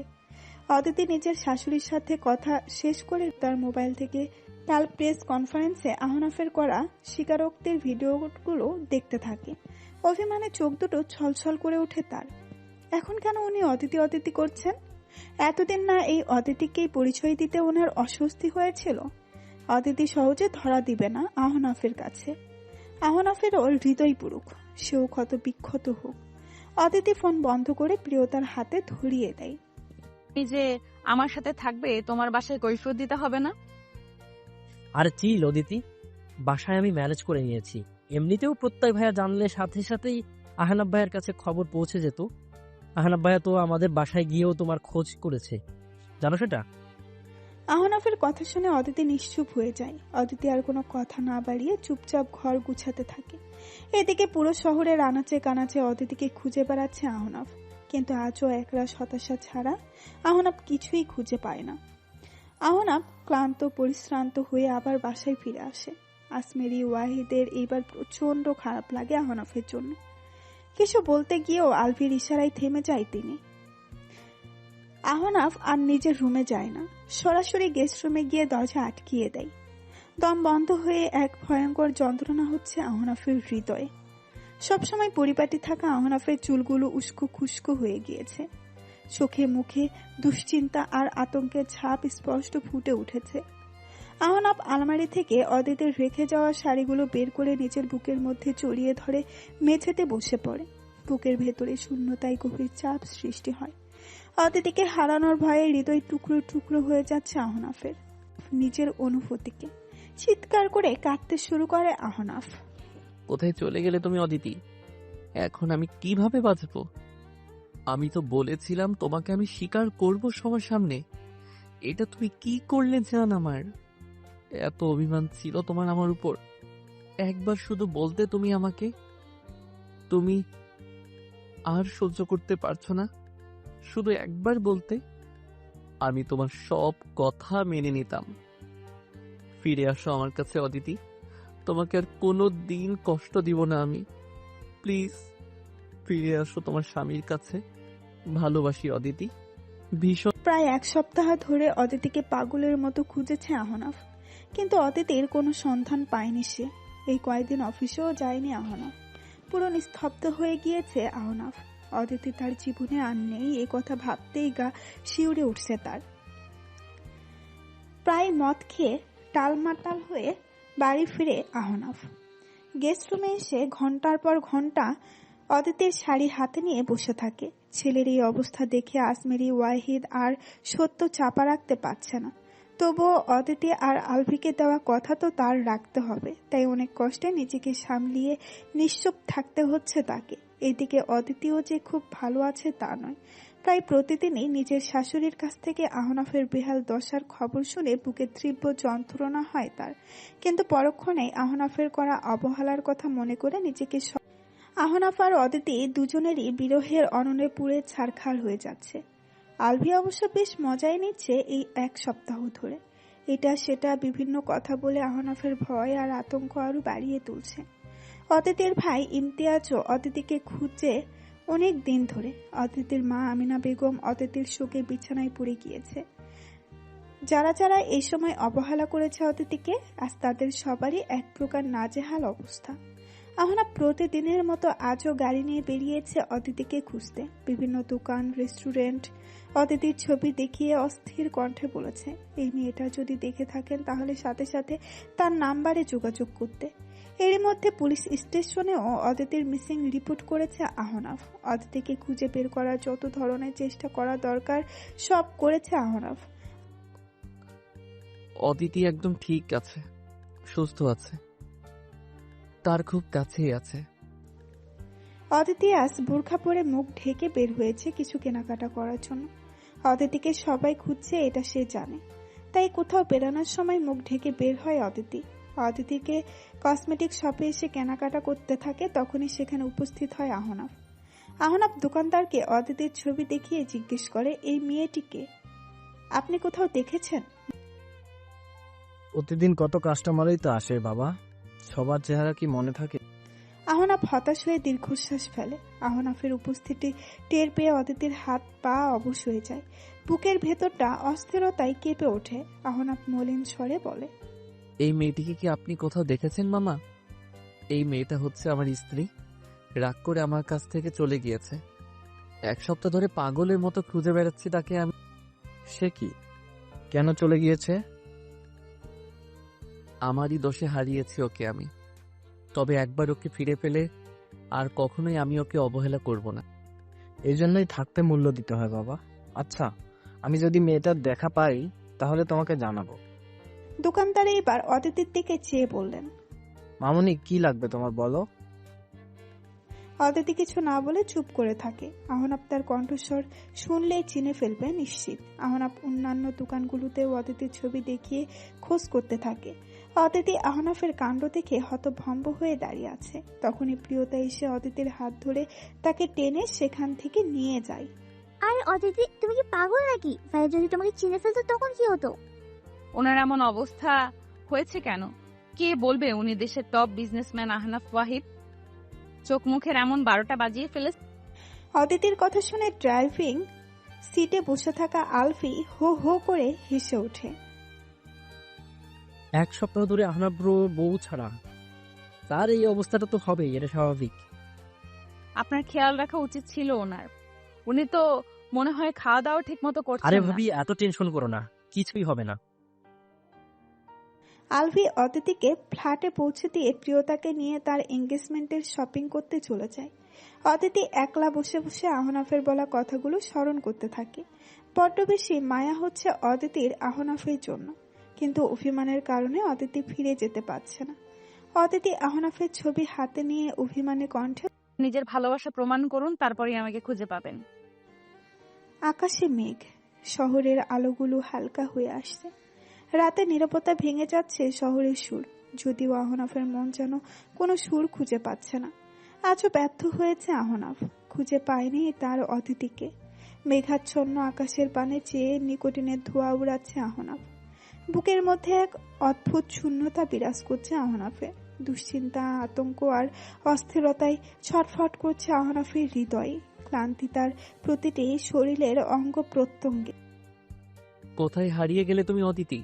আমি শেষ হয়ে যাচ্ছি একটু একটু করে। আমাকে মরণসম যন্ত্রণার মধ্যে ফেলে কোথায় পালালে তুমি? আমাকে তার চেয়ে মেরে ফেলতে? আমার সাথে থেকে কি আমাকে শাস্তি দেওয়া যেত না পাখি? আহনাফ আর সহ্য করতে না পেরে চলে যায় বারে। অদিতির বিরহ সহ্য করতে না পেরে ড্রিঙ্কস করতে থাকে আহনাফ। আহনাফের চোখের সামনে অদিতির সাথে কাটানো মুহূর্তগুলো ভেসে ওঠে। অদিতির প্রতি নিজের ভালোবাসা উপলব্ধি করার পর আহনাফ অনেকবার অদিতির কাছাকাছি আসার চেষ্টা করেছে, কিন্তু অদিতি অভিমানে তাকে নিজের কাছে ঘেঁষতে দেয়নি। তবে আহনাফের কেয়ার দেখে অদিতি এক পর্যায়ে আহনাফের রুমে গিয়ে আসার সিদ্ধান্ত নেয়। আহনাফের খুশি সেই দিন কিন্তু এর কিছুদিন পরেই যখন আহনাফ জড়তার কারণে অদিতিকে তার ক্লায়েন্টদের সামনে বাসায় পেইং গেস্ট হিসেবে পরিচয় দিয়েছিল, তখনই সবকিছু আবার এলোমেলো হয়ে যায়। অদিতি রাগে অভিমানে আহনাফের বাড়ি ছেড়ে চলে যায়। সেই দিনও আহনাফ অস্থির হয়ে অদিতিকে খুঁজে নিজের কাছে ফিরিয়ে নিয়ে এসেছিল, এক প্রকার জোর করেই। অদিতি রাগে আহনাফের রুম থেকে বেরিয়ে গেস্ট রুমে চলে গিয়েছিল। আহনাফকে অনেক কথা শুনিয়েছে সেই দিন অদিতি। তারপর গেস্ট রুমে গিয়ে কান্না করতে করতে ঘুমিয়ে পড়ে। অদিতির ঘৃণা মিশ্রিত কথাগুলো সহ্য করতে না পেরে আহনাফ সেই দিন নিঃশব্দে গেস্ট রুমে এসে অদিতির পাশে শুয়ে অদিতিকে জড়িয়ে ধরেছিল। আহনাফের উপস্থিতি টের পেয়ে অদিতি তেতিয়ে উঠে বলেছিল, চলে যান আমার সামনে থেকে। এখন কেন এসেছেন আমার কাছে? আমি না পেইং গেস্ট আপনাদের বাসায়? লজ্জা করে না বাসায় থাকা পেইং গেস্টকে জড়িয়ে ধরতে? তুমি আমার স্ত্রী অদিতি। তাহলে ওদের সামনে স্বীকার করলেন না কেন? আহনাফ অদিতির এই প্রশ্নের কোনো জবাব দিতে পারল না, অপরাধীর ন্যায় চেয়ে রইল। অদিতি বিছানা থেকে নেমে আহনাফের বুকে ধাক্কা দিয়ে অভিমানী কণ্ঠে বলল, আপনি একটা কাপুরুষ, আপনি আমার স্বামী হওয়ার যোগ্য না। আমি ডিভোর্স দিয়ে চলে যাব আপনাকে ছেড়ে। এরপর এমন একজনের সাথে সংসার করব যে আমাকে স্ত্রী হিসেবে পরিচয় দিতে কখনো বিভ্রান্ত বোধ করবে না। অদিতির কথা শুনে রাগে কান গরম হয়ে যায় আহনাফের। আহনাফ অদিতির গাল চেপে ধরে ক্ষিপ্ত স্বরে বলে, কত বড় সাহস তোমার! তুমি আমার সামনে দাঁড়িয়ে অন্য কারোর সাথে সংসার করার কথা বলো? আমি নরম স্বরে কথা বলছি দেখে খুব সাহস বেড়ে গেছে তোমার, তাই না? আজকের পর থেকে আর কারোর সাথে সংসার করার চিন্তাও মাথায় আসবে না তোমার। অদিতি ভয়ে শুষ্ক ঢোক গিলে পিছাতে শুরু করে। আহনাফ এক টানে অদিতির হাত ধরে তাকে নিজের কাছে নিয়ে আসে। ছেড়ে দিন আমাকে, ভালো হবে না কিন্তু। আমি অদিতি নিজের কথা সম্পূর্ণ করতে পারে না, তার আগেই আহনাফ রাগে অদিতির অধৈর্যরা চেপে ধরে। অদিতি আহনাফের কাছ থেকে ছোটাছুটির চেষ্টা করতে থাকে। আহনাফ অদিতিকে ছেড়ে তাকে বিছানায় ফেলে দিয়ে অদিতির গলায় মুখ টোপায়, কিন্তু পরক্ষণেই অদিতির কান্নাজড়িত কণ্ঠস্বর শুনে সং বিং ফিরে আহনাফের। অদ্ভুত এক মায়া কাজ করে অন্তরে। আহনাফকে মনে মনে ভাবে, তুই রাগ করা তো স্বাভাবিক, ওর অভিমান না ভেঙে আমি উল্টো ওর উপরই রাগ দেখাচ্ছি। শিট। আহনাফ সাথে সাথেই উঠে যায় অদিতির উপর থেকে। অদিতির শাড়ির আঁচল গায়ে জড়িয়ে দিয়ে অদিতির সামনে হাঁটু গেড়ে বসে পড়ে আহনাফ। আহত স্বরে বলে, I am so sorry Aditi, তুমি তখন ওসব কথা বলায় আমার হুঁশ ছিল না, আমাকে ক্ষমা করে দাও প্লিজ।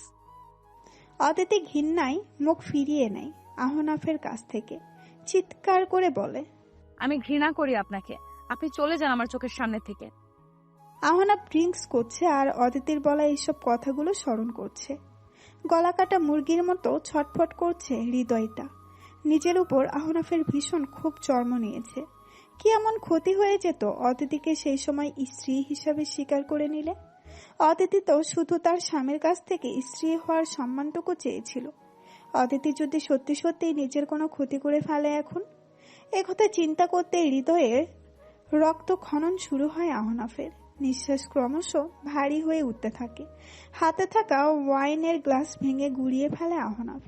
বারে উপস্থিত সবাই অবাক দৃষ্টিতে চেয়ে থাকে আহনাফের দিকে, তবে কেউ কিচ্ছু বলার সাহস পায় না আহনাফকে। মোটামুটি সবাই চেনে আহনাফ ওয়াহিদকে, তার রাগ সম্পর্কেও সবার ধারণা আছে।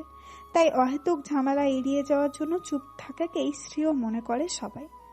আহনাফ ওয়ালেট থেকে টাকা বের করে টেবিলে ছুঁড়ে বেরিয়ে ঝড়ের গতিতে ড্রাইভ করছে আহনাফ। এক মুহূর্তে আহনাফের কোনো হুঁশ নেই। ঝড়ের গতিতে ড্রাইভ করছে আহনাফ।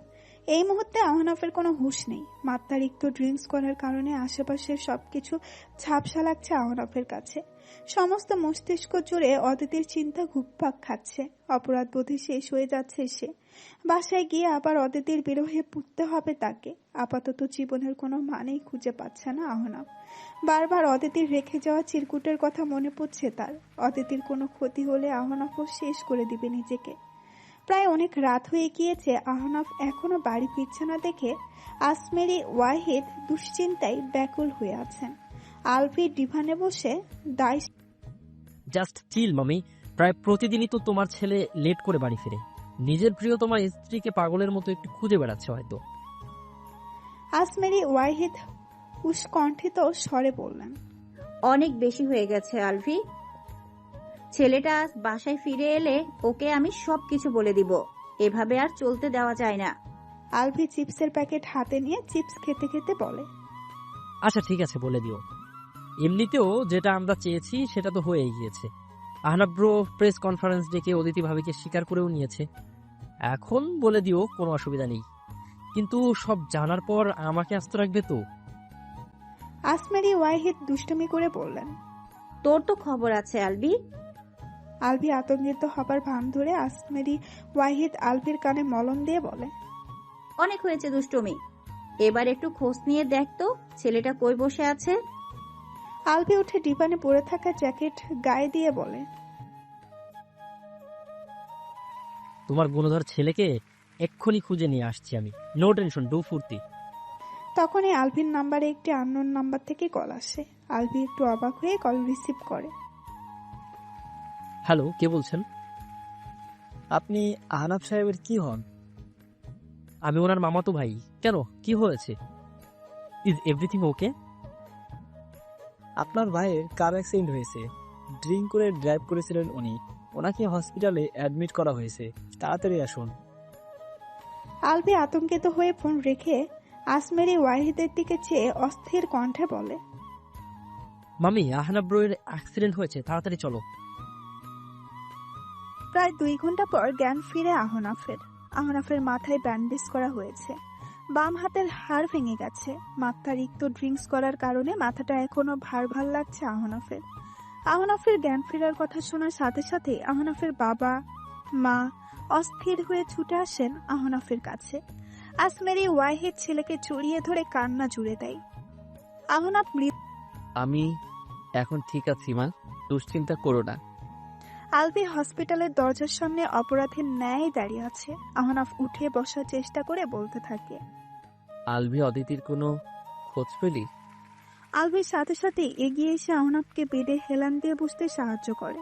তারপর চোখ মুখ নিচু করে তাকিয়ে থাকে মেঝের টাইলসের দিকে। আসমেরি ওয়াহিদ এবার নিজেকে খানিকটা শান্ত করে চোখ মুছে পড়ল। আমাদের ক্ষমা করে দাও আহনাফ বাবা, অদিতির ব্যাপারটা নিয়ে এত বেশি বাড়াবাড়ি আমার করতে দেওয়া উচিত হয়নি। অদিতির কথা শুনে অস্থিরতায় আহনাফের বুকের ভেতরটা অজানা আতঙ্কে আবার ধরপড় করতে থাকে। আহনাফ উতলা হয়ে জিজ্ঞাসা করে, কি বলতে চাচ্ছ তুমি মা? 1 মিনিট, অদিতির কোনো খোঁজ পেয়েছো তোমরা? অদিতি ঠিক আছে না? বেঁচে আছে? কোথায় সে? Ahnaf bro please cool down, আমি সব বলছি তোমাকে। এই কথা বলে আলফি আহনাফের থেকে কয়েক কদম পিছিয়ে দাঁড়ায়। আহনাফ হতভম্ব হয়ে চেয়ে আছে আলফির দিকে। আলফি মিনমিনে আওয়াজে বলে, আসলে ব্রো তুমি মিষ্টি ভাবিকে সবার সামনে স্বীকার করতে চাচ্ছিলে না দেখে তোমাকে সাহায্য করার জন্য আমি আর প্রিয়তা মিলে ভাবিকে এতদিন লুকিয়ে রেখেছিলাম, যাতে তুমি ভাবির মূল্যটা একটু বুঝতে পারো, বুঝছো? আলফির কথা কর্ণ কুহুরে পৌঁছাতেই আহনাফ যেন কয়েক মুহূর্তের জন্য স্তব্ধ হয়ে গেল। বিস্ময়ে হতবিহ্বল হয়ে চেয়ে রইল আলফির দিকে। সমস্ত ঘটনা বলে বুঝতে পেরে রাগে আহনাফের মস্তিষ্ক জ্বলন্ত লাভায় টকবক করে উঠল। আলফির দিকে অগ্নিদৃষ্টি নিক্ষেপ করে আহনাফ চেঁচিয়ে উঠল, এর বাচ্চা, তোর সাহস কি করে হয় আমার সাথে এতদিন ধরে এই বদমাইশি করার? আহনাফের গর্জনে ভয়ে কেঁপে উঠল আলফি। আলফি পালানোর জন্য দৌড় দিতে যাবে, তার আগেই আহনাফ তার হাতে থাকে ক্যানোলা খুলে বেড থেকে নেমে খপ করে আলফির ঘাড় চেপে ধরল। ব্রো প্লিজ আমাকে ক্ষমা করে দিও, I am so sorry bro. Ahnaf রাগে কাঁপতে কাঁপতে আলফিকে কয়েক গালি দিয়ে এলোপাথারি মারা শুরু করলো। আজকেল তোকে আমি ফুটন্ত গরম পানিতে চুবাবো শালা। কত বড় সাহস তোর! তুই আমার অদিতিকে আমার কাছ থেকেই লুকিয়ে রেখেছিস। তোকে তো আমি... আহনাফ, মাথা ঠান্ডা করো। আহনাফ বাবা, মাথা ঠান্ডা করো। আলবি একা দোষী না, তোর বাবা আর আমিও সবটা জানতাম। আসমেরি ওয়াহিদের কথা শুনে আহনাফ বাকরুদ্ধ হয়ে চেয়ে থাকে তার বাবা মায়ের দিকে। আলফি যেন হাঁপ ছেড়ে বাসে। তোমরা কেন করলে আমার সাথে এরকম?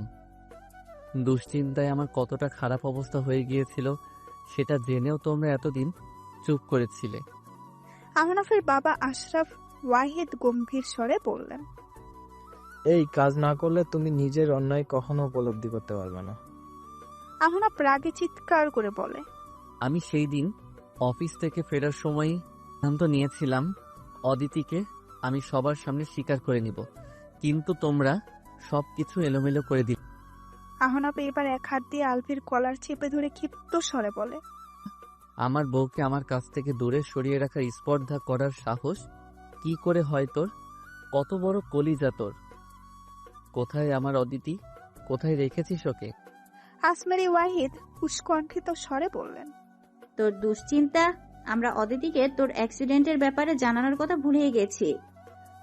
আলবি যা, তাড়াতাড়ি অদিতিকে নিয়ে আয়। বাও আগামী না আজকাল, আমার বউকে আমি গিয়ে নিয়ে আসবো। তোমাদের কাউকে আর আমার কথা ভাবতে হবে না। আহনাফ তাড়াহুড়া করে কাপড় পাল্টে অদিতিকে আনার জন্য বেরিয়ে যায়। আসমেরি ওয়াহিদ আহনাফকে এই অবস্থায় আটকানোর অনেক চেষ্টা করেন, কিন্তু আহনাফ কারো কোনো কথায় পাত্তা না দিয়েই বেরিয়ে যায়। আলভিও আহনাফের পিছে পিছে অপরাধের ন্যায় চলতে থাকে। আলভি ভয়ে ভয়ে ড্রাইভ করছে আর আহনাফের দিকে আর চোখে তাকাচ্ছে। এই মুহূর্তে মুখ দিয়ে কোনো রকম কথা বের করার সাহস আলভি পাচ্ছে না। আহনাফ রাগে দাঁতে দাঁত চেপে বসে আছে। কিভাবে পারলো অদিতি তাকে এতটা কষ্ট দিতে? সবকিছুর হিসাব নিবে আজ আহনাফ অদিতির কাছ থেকে। আহনাফ একবার কাছে পেয়ে নেই তোমাকে অদিতি, তারপর আমার কাছ থেকে এতদিন পালিয়ে থাকার মজা বোঝা। আলফি আর আহনাফ সরাসরি ফ্ল্যাটে পৌঁছে যায়। আহনাফ অস্থির হয়ে ফ্ল্যাটের ভেতরে প্রবেশ করে অদিতিকে ডাকতে থাকে। অদিতি, কোথায় তুমি? আর লুকিয়ে লাভ নেই, আমি সব জেনে গিয়েছি, বেরিয়ে আসো। অনেকক্ষণ অদিতিকে ডাকার পরেও অদিতির কোনো সাড়া শব্দ না পেয়ে আলফি আর আহনাফ এবার পুরো ফ্ল্যাটের আনাচে কানাচে অদিতিকে খুঁজতে থাকে। অদিতিকে খুঁজে না পেয়ে আহনাফ রাগে অগ্নি শর্মা হয়ে আলভির কলার চেপে চিৎকার করে, আলভির বাচ্চা, আমার অদিতি কোথায়? কোথায় রেখেছিস ওকে? আলফি এবার নিজেও চিন্তিত স্বরে বলে। ব্রো আমি নিজেও জানি না, দাঁড়াও আমি প্রিয়তাকে ফোন করে জিজ্ঞেস করছি। আলফির সাথে সাথে প্রিয়তাকে ফোন করে জিজ্ঞাসা করে। প্রিয়তা, অদিতি ভাবি কোথায়? প্রিয়তা ওপাশ থেকে অবাক কণ্ঠে বলে। কেন দিদি, আমার কোথায় থাকবে? ফ্লাইটে আছে হয়তো। প্রিয়তা, ভাবিকে আমি আর ব্রো পুরো ফ্ল্যাটে খুঁজেছি, ভাবি কোথাও নেই। আর তোমাকে আমি বলেছিলাম না ভাবির সাথে থাকতে। কি বলছো তুমি আলফি? আমি তো আজ রাতে বাসায় এসেছি, মা বারবার কল করেছিল দেখে। অদিতিকেও আমি সাবধান করে গেছি একা কোথাও বের না হতে। আলফি আর প্রিয়তার কথোপকথন শুনে আহনাফের মনে আবার দুশ্চিন্তা এসে ভর করতে থাকে। এই তো কিছুক্ষণ আগে অদিতির সন্ধান পাওয়ার সাথে সাথেই শান্ত হয়ে উঠেছিল আহনাফের গুমড়ো মরা অশান্ত মন, অথচ আবার হুট করে উধাও হয়ে গেল আহনাফকে। আবারও দুশ্চিন্তায় পাগল। আহনাফ রাগে আলফির হাত থেকে ফোন ছুঁড়ে মেঝেতে ফেলে দিয়ে চেঁচিয়ে বলে। রাস্কেল, অদিতি তো তোর দায়িত্বে ছিল, এই খেয়াল রেখেছিস তুই এতদিন? আমার অদিতির গায়ে একটা আঁচড়ও যদি লাগে তোকে আমি জ্যান্ত মাটিতে পুঁতে ফেলবো। আহনাফ কথাগুলো বলে হুড়মুড় করে ফ্ল্যাট থেকে বেরিয়ে যায়। গাড়িতে সজোরে লাথি মেরে চিৎকার করে ওঠে আহনাফ। হৃদয়ে আবার সেই অশান্ত আর আতঙ্ক শুরু হয়েছে তার। মাথাটাও ব্যথায় ফেটে যাচ্ছে আহনাফের। আহনাফ সজোরে মাথা চেপে ধরে অস্থির কণ্ঠে বলতে থাকে। আবার কোথায় চলে গেলে তুমি অদিতি? আমাকে পাগল না করতে পারলে তোমার শান্তি হবে না। আলফি আহনাফের সামনে এগিয়ে আসতেই আহনাফ অস্থির কণ্ঠে বলে। না ব্রো, অদিতি ভাবি তো তার ফোন তোমার বাসাতেই ফেলে এসেছিল। আমারও আর যোগাযোগ করার জন্য ভাবিকে কোনো ফোন কিনে দেওয়ার কথা মনে ছিল না। গর্ধব কোথাকার, এখন কিভাবে খুঁজবো আমি আমার অদিতিকে? আলফি অসহায় মুখ করে মাথা নিচু করে দাঁড়িয়ে আছে। আহনাফ আর আলফি ফ্ল্যাটের আশেপাশে অদিতির খোঁজ করার চেষ্টা করছে। তখনই আহনাফের ফোন আননোন নাম্বার থেকে কল আসে। কল রিসিভ করার সাথে সাথেই উপাস থেকে অদ্ভুত কণ্ঠে একজন বলে ওঠে। আপনি কি আহনাফ সাহেব? হ্যাঁ আমি আহনাফ। শুনুন মিস্টার আহনাফ সাহেব, আপনার স্ত্রী অদিতি আমাদের কাছে আছে। নিজের স্ত্রীকে যদি ফিরে পেতে চান তাহলে আমাদের আস্তানায় আপনাকে লাখখানিক টাকা নিয়ে আসতে হবে। বেশি চালাকি করে পুলিশ ডাকার চেষ্টা করলে কিন্তু নিজের স্ত্রীকে আর জীবিত ফিরে পাবেন না। কথাগুলো শুনে আহনাফ উত্তেজিত হয়ে জিজ্ঞাসা করলো। Who the hell are you? আর আমার স্ত্রী কোথায় আছে আমি ওর সাথে কথা বলবো। আগন্তুক লোকগুলো আহনাফের মোবাইল অদিতির একটি ভিডিও সেন্ড করলো। অদিতির হাত পা বেঁধে তাকে একটি চেয়ারের সাথে আটকে রাখা হয়েছে। অদিতির চোখ থেকে অশ্রুর জল গড়িয়ে পড়ছে।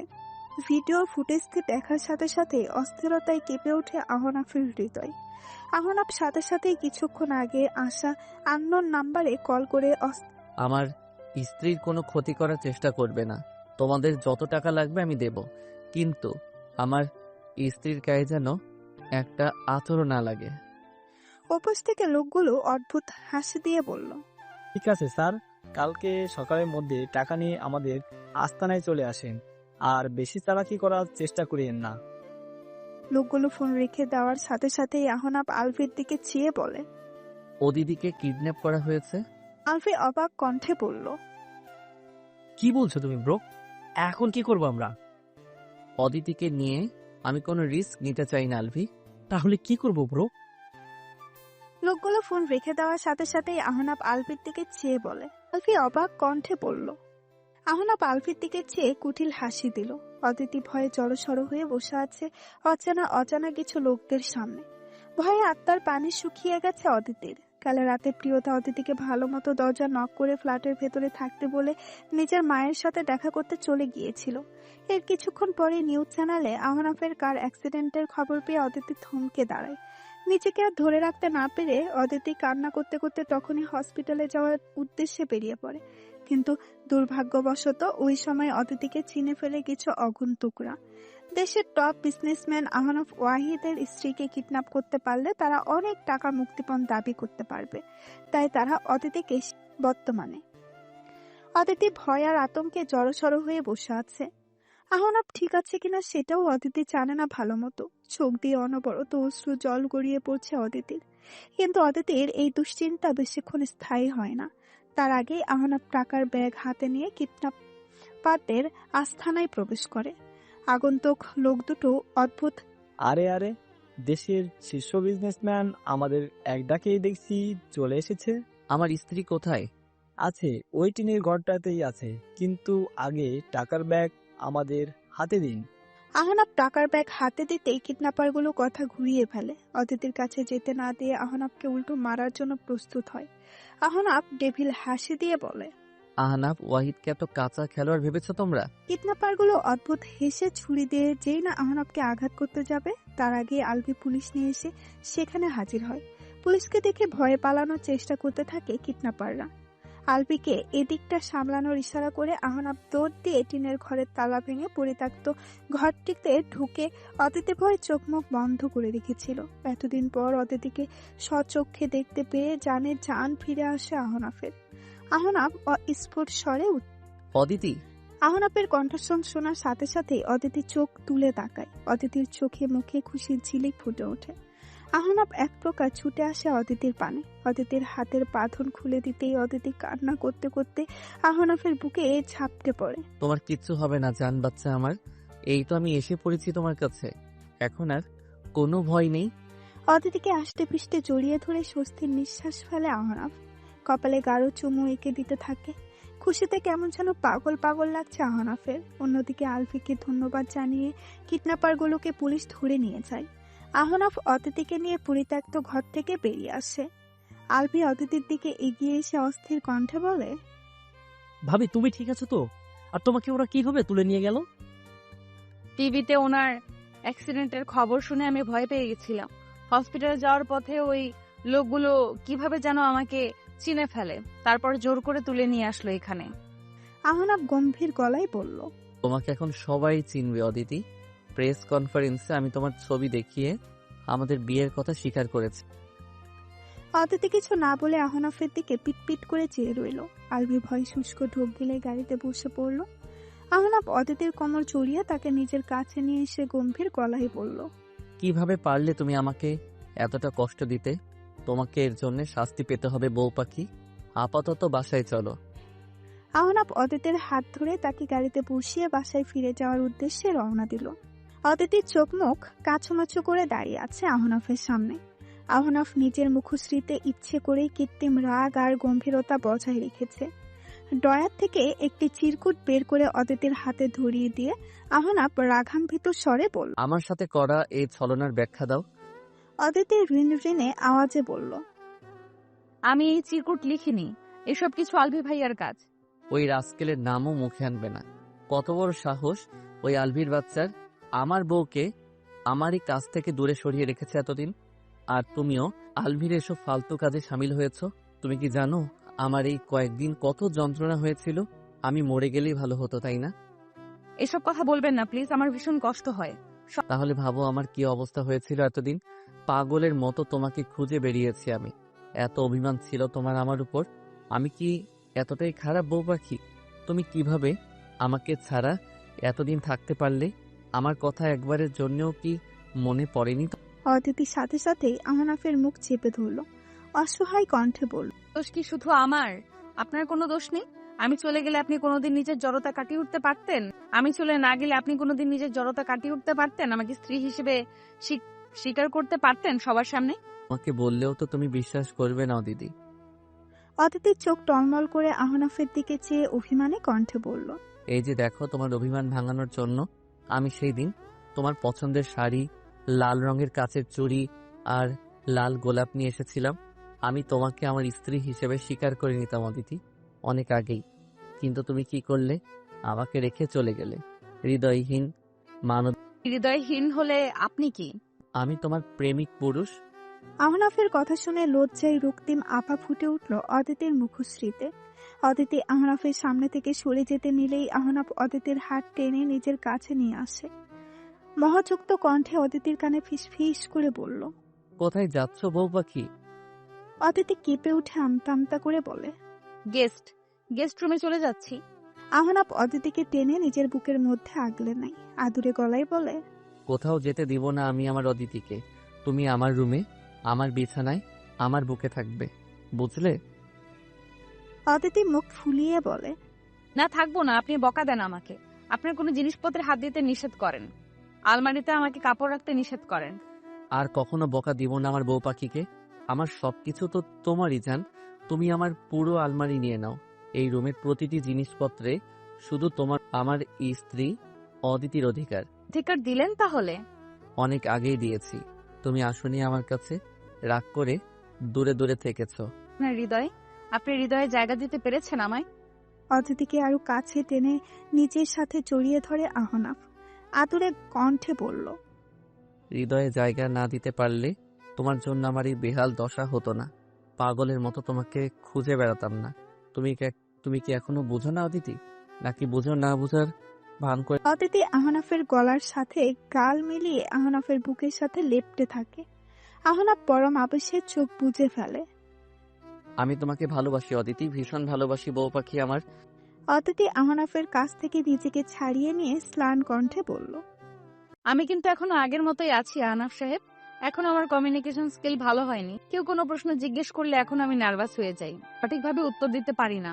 আমার এই আচরণে আপনি কাল আবার বিভ্রান্ত বোধ করবেন সবার সামনে, তখন আপনার এই ভালোবাসায় আবার ভাটা পড়ে যাবে। আহনাফ অস্থির হয়ে আবার অদিতিকে নিজের বুকের মধ্যে টেনে নেয়। অদিতির মাথায় হাত বুলিয়ে বলে, না অদিতি, এমনটার কোনোদিন আমার মনে হবে না পাখি। আমি আছি না, আমি সব সামলে নিব। এখন কারো কথায় আমার কিচ্ছু যায় আসে না অদিতি। আমি তোমাকে গ্রহণ করেছি, ভালোবেসেছি, এটাই সত্যি। আর কখনো আমি আমার ভালোবাসাকে অবহেলা। অদিতি আগের ঘটনাগুলো মনে করে আহনাফের বুকের মধ্যে মুখ লুকিয়ে কান্না জড়িত গলায় বলে, কেউ যদি জানতে চায় আমি আপনার কি হই, তখন কি আবার আমাকে পেইং গেস্ট হিসেবে পরিচয় করাবে? আহনাফ অদিতির মুখ তুলে অদিতির দুগালে আলতো করে ছোট্ট ছোট্ট চুমু এঁকে দিয়ে বলে, বলবো তুমি আমার অতিথি, আমার স্ত্রী, আমার জীবন, আমার ভালোবাসা, আমার সবকিছু। তোমার প্রায়োরিটি সবচেয়ে আগে থাকবে আহনাফ ওয়াহিদের জীবনে। তোমাকে আর কখনো অসম্মানিত হতে দিব না আমি, কথা দিলাম। এতদিন দায়িত্ববোধের কারণে আমি এই সম্পর্কের বন্ধনে আবদ্ধ ছিলাম, তবে এখন আমি ভালোবেসে তোমার সকল দায়িত্ব নিলাম অদিতি। এই দায়িত্ববোধ এখন আমার বোঝা না, আমার শান্তি, আমার স্বস্তি। আমি তোমাকে পড়ালেখা করাবো, প্রতিষ্ঠিত হতে সাহায্য করব, কিন্তু আমি তোমার হাত ছাড়তে পারবো না অদিতি। আমি আর কখনো তোমার থেকে আলাদা হতে চাই না। আমার অদিতির সাথে সারা জীবন কাটাতে চাই। আমাকে ক্ষমা করে দাও বউ পাখি, আমার সাথে থেকে যাও সারা জীবনের জন্য। অদিতির চোখের কার্নিশ পেয়ে তপ্ত নোনা জল গড়িয়ে পড়ল। সেই গম্ভীর রকচটা আহনাফ ওয়াহিদ যে বিয়ের পর থেকে তাকে সহ্যই করতে পারত না, আজ সেই স্বামী নামক রকচটা পুরুষটি তার জন্য উতলা হয়ে আছে, তাকে হারানোর ভয় করছে। অদিতি তো এতটা ভালোবাসা পাওয়ার আশা করতে পারেনি কখনো। অদিতি অশ্রুসিক্ত নয়নে আহনাফের বুকে ঝাপটে পড়ে। আহনাফও আষ্টে পিষ্টে জড়িয়ে ধরে তার পাখিকে। অনেক হয়েছে, আর কান্নাকাটি করতে দেব না তোমায়। দেখি কান্না বন্ধ করো। অদিতির চোখের জল মুছে দিয়ে আহনাফ অদিতিকে কোলে নিয়ে বিছানায় বসে পড়ল। অপলক দৃষ্টিতে চেয়ে রইল তার অদিতির দিকে। আহনাফ আর নিয়ন্ত্রণ করতে পারল না নিজেকে, আঁকড়ে ধরল অদিতির অধর জোড়া। তার কমল স্পর্শে যেন সময় থেমে গেল, পৃথিবী এক নিমিষে নিঃশব্দ হয়ে গেল। অদিতির বুকের ভেতরে তীব্র এক শিহরণ ছড়িয়ে পড়ল, যেন হারিয়ে যাওয়া কোনো অনুভূতি চিরকাল পরে ফিরে এসেছে। এক মিষ্টি অস্থিরতা এসে ভর করল অদিতির হৃদয় জুড়ে। এতদিন পর মনের মানুষের নৈকট্য পেয়ে দুজনের মাঝেই ঢেউ খেলে যাচ্ছে, এক সুপ্ত অনুভূতির জোয়ারে ভেসে যাচ্ছে দুইজন। এই একান্তে তারা যেন পুরো পৃথিবী থেকে বিচ্ছিন্ন হয়ে হারিয়ে যাচ্ছিল একে অপরের মাঝে। কিন্তু তাদের এই সুন্দর মুহূর্ত বেশিক্ষণ স্থায়ী হলো না। বাহির থেকে দরজায় কড়া নেড়ে ডেকে, অদিতি, তাড়াতাড়ি নিচে এসো, তোমার ভাই এসেছে দেখা করতে। আহনাফের তীব্র অনুভূতিতে ভাটা পড়ল, চোখ মুখে বিরক্তির ছাপ ফুটে উঠল। অদিতি তাড়াহুড়া করে আহনাফের কাছ থেকে ছাড়িয়ে নিল নিজেকে, লজ্জায় গাল দুটো রক্তিম আভা ধারণ করলো। এক প্রকার দৌড় দিয়েই অদিতি পালিয়ে গেল আহনাফের কাছ থেকে। লিভিং রুমে বসে আছে অদিতির বড় ভাই ইমতিয়াজ। অদিতিকে নিয়ে যদিও তার বিন্দুমাত্র দুশ্চিন্তা নেই, তবুও মায়ের অসুস্থতার কারণে অদিতিকে বাসায় নিয়ে যাওয়ার জন্য আসতে হয়েছে তাকে। অদিতি তার ভাইয়ের সামনে আসতে ইমতিয়াজ গম্ভীর, তোর জন্য দুশ্চিন্তায় মা কতটা অসুস্থ হয়ে পড়েছে জানিস? অদিতি অবাক নয়নে চেয়ে থাকে তার বড় ভাইয়ের দিকে।